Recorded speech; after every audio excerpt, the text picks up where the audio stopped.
गांव छोटा था पर उसकी चिंताएं बड़ी थीं।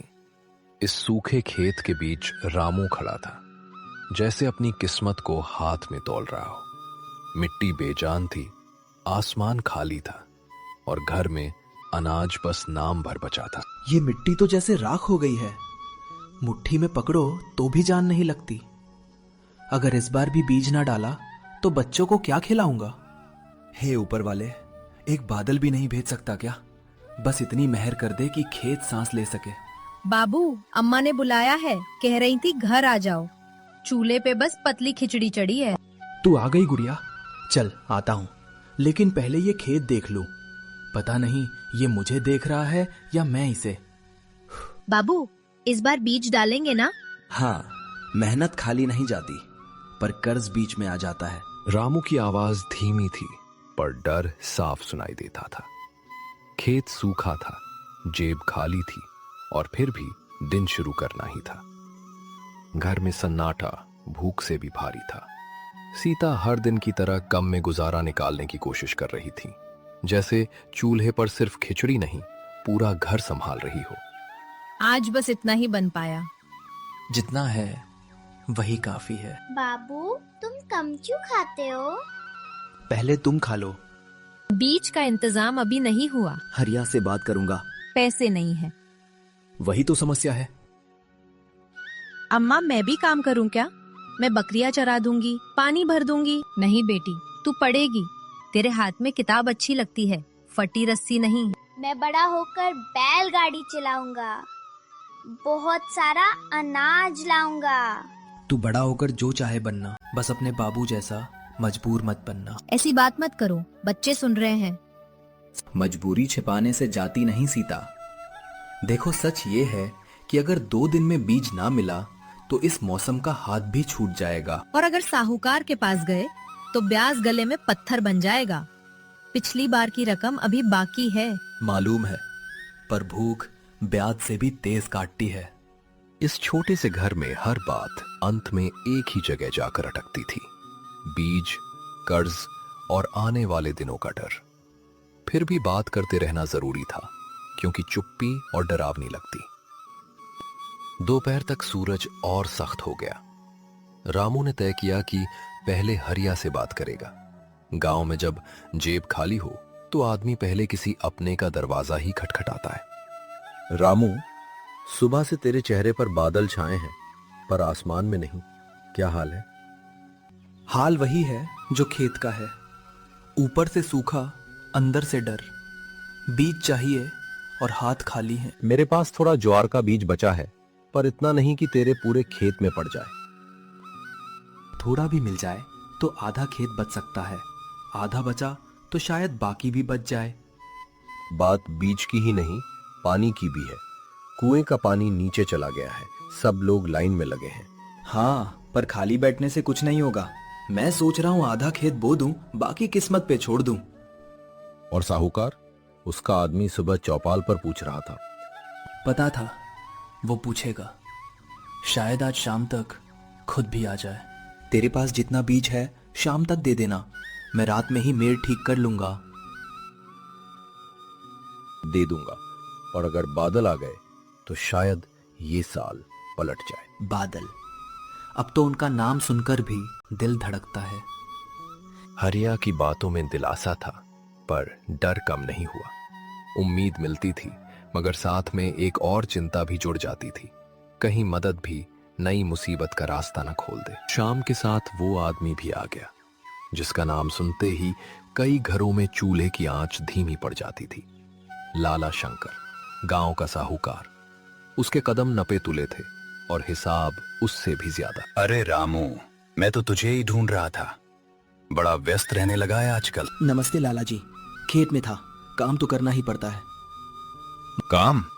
अच्छा है, पर मेरा हिसाब भी कोई काम ही है। पिछली बार का कर्ज अभी बाकी है। मालूम है, मैं भागा नहीं हूँ, बस फसल खराब हुई इसलिए देर हो गई। जितना चाहिए उतना मिल जाएगा, बीज भी, थोड़ा नकद भी। बस पुराना हिसाब नए हिसाब में जुड़ जाएगा। ब्याज कितना लगेगा? वही पुराना, महीने का 3%। 3% कम नहीं होता लाला जी। बोझ मैं नहीं बढ़ाता, हालत बढ़ाती है। मैं तो सहारा देता हूं। अगर मैं इस बार भी ना बोऊं तो घर में भूख आ जाएगी। अगर बोऊं और फसल ना हुई तो कर्ज बढ़ जाएगा। जिंदगी में बिना जोखिम के कुछ नहीं मिलता। सोच ले, कल सुबह तक बता देना। कल सुबह? इतना जल्दी? मौसम किसी का इंतजार नहीं करता, और मैं भी नहीं। मैं सोचकर बताऊंगा। सोच, पर देर मत करना। कभी कभी एक दिन की देरी पूरे साल पर भारी पड़ती है। लाला शंकर चला गया, पर उसकी बात वहीं रह गई। बीज का रास्ता खुला था, पर उसके नीचे कर्ज की गहरी खाई भी थी। रामू के सामने अब सिर्फ सूखा खेत नहीं, एक कठिन फैसला भी खड़ा था। रात अक्सर थके हुए लोगों को आराम देती है, लेकिन कुछ रातें सवाल लेकर आती हैं। ये वही रात थी। घर सोने की कोशिश कर रहा था, पर रामू की आंखों में नींद नहीं, बस हिसाब और चिंता थी। तुम अभी तक जाग रहे हो? अंदर आ जाओ, रात ठंडी हो रही है। ठंड बाहर कम है सीता, अंदर ज्यादा है, दिल में। लाला क्या कह गया? गुड़िया सोने से पहले पूछ रही थी। वही जो डर था। बीज देगा, पैसे देगा, और बदले में हमारी सांसों पर भी हिसाब लिख देगा। तो मना कर दो, भूख काट लेंगे, पर खेत कागज पर मत हारना। भूख में काट लूंगा, बच्चे कैसे काटेंगे? मोहन आज भी मुझे देख रहा था, जैसे समझ गया हो कि मैं झूठ बोल रहा हूं। मैं भी समझ रही हूँ, तुम टूट रहे हो। नहीं, अभी नहीं टूटा, लेकिन सुबह तक क्या रहूंगा पता नहीं। कहता है संभल कर चलो, कागज पढ़े बिना अंगूठा मत लगाना। पर पढ़ेगा कौन, समझाएगा कौन?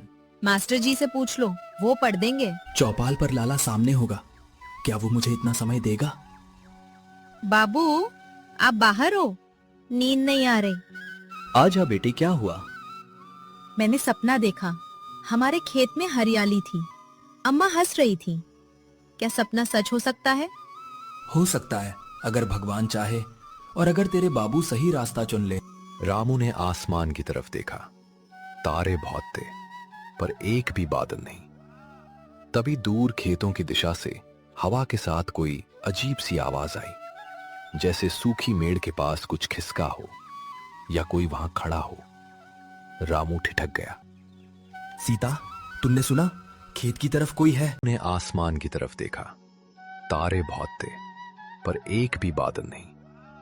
तभी दूर खेतों की दिशा से हवा के साथ कोई अजीब सी आवाज आई, जैसे सूखी मेड़ के पास कुछ खिसका हो या कोई वहां खड़ा हो।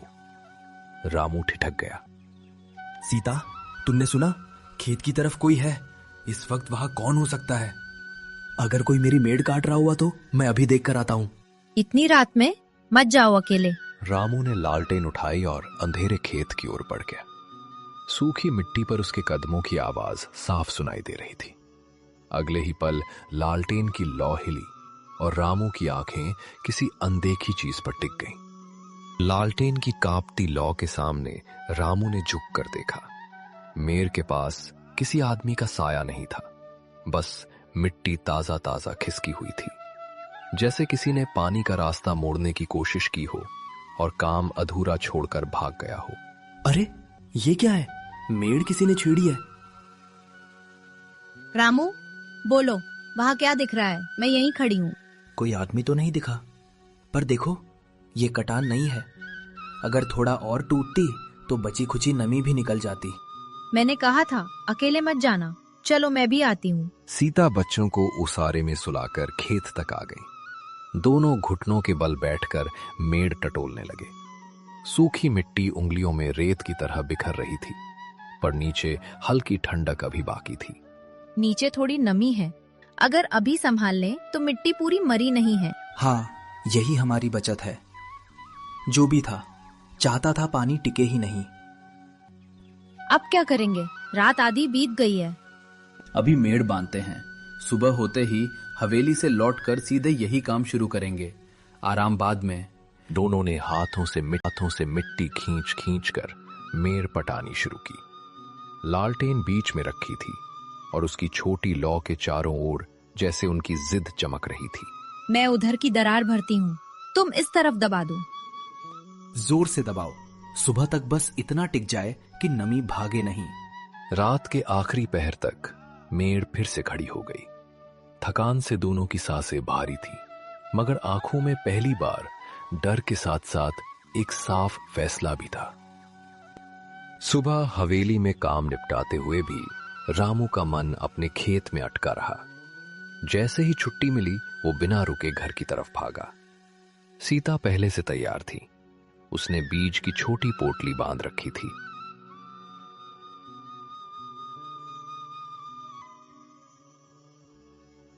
आदे, मैंने सोचा तुम फिर देर कर दोगे। आज देर का मतलब नुकसान है। हल नहीं है, बैल नहीं है, पर हाथ तो हैं। चलो। मैंने बीज छांट लिए हैं, अच्छे दाने अलग रखे हैं। बस वही चाहिए, कम है तो और संभाल कर डालेंगे। दोनों सीधे खेत पहुंचे। धूप सिर पर थी। रामू ने फावड़ा उठाया और बिना चप्पल उतारे मिट्टी पलटने लगा।